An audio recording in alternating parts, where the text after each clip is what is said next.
नई दिल्ली सीट से शानदार जीत दर्ज करने के बाद बीजेपी के नवनिर्वाचित विधायक प्रवेश वर्मा रविवार को मुंडका पहुंचे, जहां उन्होंने दादा भैरव मंदिर में पूजा अर्चना की और मीडिया से भी मुखातिब हुए, जिसमें उन्होंने जीत के लिए जनता का आभार जताया। हमारी दिल्ली कहते थे सारी सीटें भारतीय जनता पार्टी की झोली में गई है।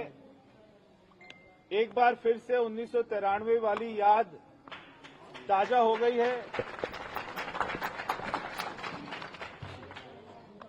मैं पूरी भारी दिल्ली को, सारे गांव देहात को हाथ जोड़कर आपका धन्यवाद करता हूं कि आपने एक एक सीटें भारतीय जनता पार्टी को जिताई और हमारी सरकार बनी।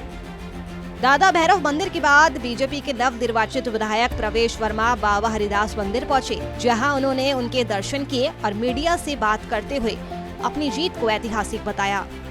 ये सारी दिल्ली की जीत है, क्योंकि इतने लंबे समय से चाहे दिल्ली देहात हो, चाहे सारी कॉलोनियां हो, चाहे पूरी दिल्ली हो, सबकी ये मांग थी कि एक अच्छी सरकार आए।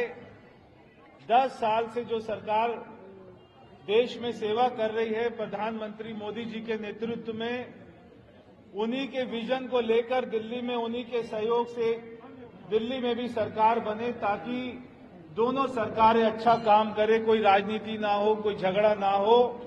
भारी दिल्ली की सारी सीटें भारतीय जनता पार्टी को जिताकर दिल्ली वासियों ने जो कमल खिलाया है, जैसे मनोज भाई कह रहे थे कि 1993 की याद आ गई कि ये कल का दिन दिल्ली के इतिहास में स्वर्णिम अक्षरों से लिखा जाएगा।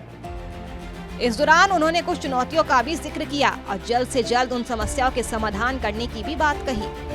बहुत सारी चुनौतियां भी हैं कि जब हम गांव में आते हैं, जब मैं अभी गाड़ी से आ रहा था, पहले मैं अपने गांव में गया मुंडका में, वहां पर देखा, आप भी जाते होंगे, कैसी सड़कों की हालत है। और जब मैं यहां से पहले मैं यहां से पीवीसी मार्केट से आ रहा था, पूरा रोड एकदम टूटा हुआ है। फिर मैं वापस गया, पूरा वहां से हरियाणा से बॉर्डर से आया, तो भी मैंने देखा कि आसपास में पानी कितना जमा है। दिल्ली देहात की तरफ किसी ने भी ध्यान नहीं दिया, मगर हमारे सारे विधायक जीत के आए हैं। सारे पूरी दिल्ली में कमल खिला है। बिना किसी राजनीति के आने वाले 5 साल केवल विकास होगा। मीडिया से बात करते हुए प्रवेश वर्मा ने प्रधानमंत्री नरेंद्र मोदी का भी जिक्र किया और चुनाव में जीत का पूरा श्रेय पीएम मोदी की कार्यकुशलता और नीतियों को दिया। साथ ही उन्होंने जनता से वादा भी किया और कहा कि बीजेपी के सभी विधायक इस जीत के बाद 24 में से 20 से 22 घंटा जनता की सेवा में देंगे। प्रधानमंत्री जी ने कल कहा है कि वो भी दिल्ली को अपना समय देंगे, दिल्ली की तरफ में ध्यान देंगे, पूरा बजट हमें मिलेगा और दिल्ली में बहुत सारे काम होंगे। हमारा 24 में से 20 घंटा 22 घंटा केवल दिल्ली के कामों पर ही लगेगा। गौरतलब है कि नई दिल्ली सीट पर आम आदमी पार्टी की तरफ से अरविंद केजरीवाल और कांग्रेस की तरफ से संदीप दीक्षित चुनावी मैदान में थे, जिन्हें इस चुनाव में करारी शिकस्त का सामना प्रवेश वर्मा के हाथों करना पड़ा है। सूर्य समाचार के लिए ब्यूरो रिपोर्ट।